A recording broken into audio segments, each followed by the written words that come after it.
Hello, Dawn. I just got done watching your video and you made a couple really good points. Um, Thank you for that. So I'm just going to jump right in. I'm Amy, by the way, and we're in the same class. You talked about unconscious language, and I'm thinking that I'm assuming that you mean sometimes the way we talk or, about students to students about the curriculum, maybe we aren't aware of some of the word choices that we have, and those word choices could really exclude children and make them feel like they're not wanted.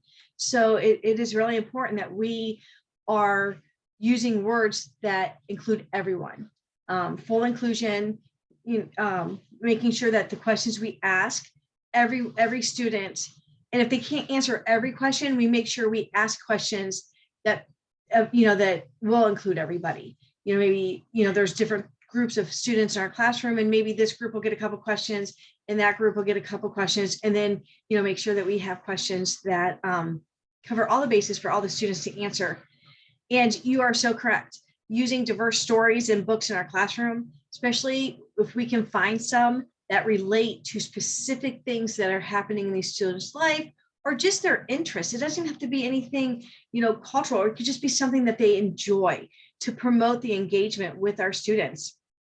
There is a really wonderful website called ReadWorks, and it is free for teachers. And what's really nice about it is, you talked about the different levels of students.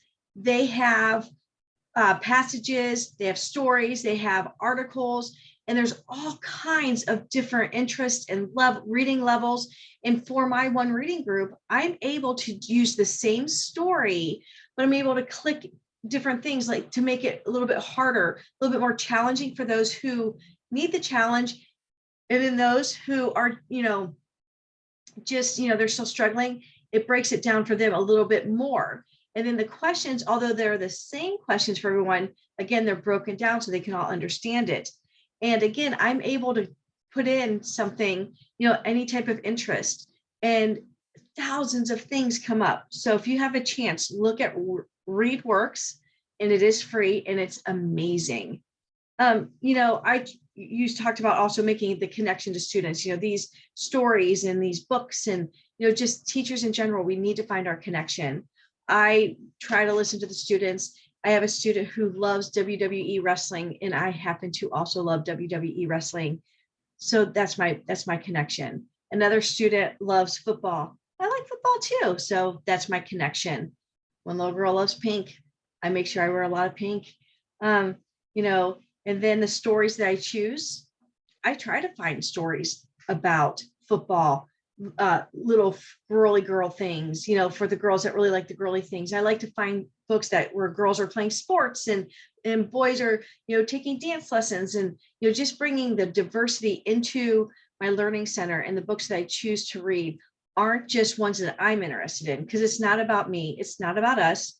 So when we find the diverse stories and we find things that are connecting to our students, we're going to see a lot of engagement with the English language learners. If we bring in stories they like with their language and get the exact same book in English and read them simultaneously, they're going to pick up our language. They're going to see that we care enough to give them a book that they can read while we're in fact reading the same exact book.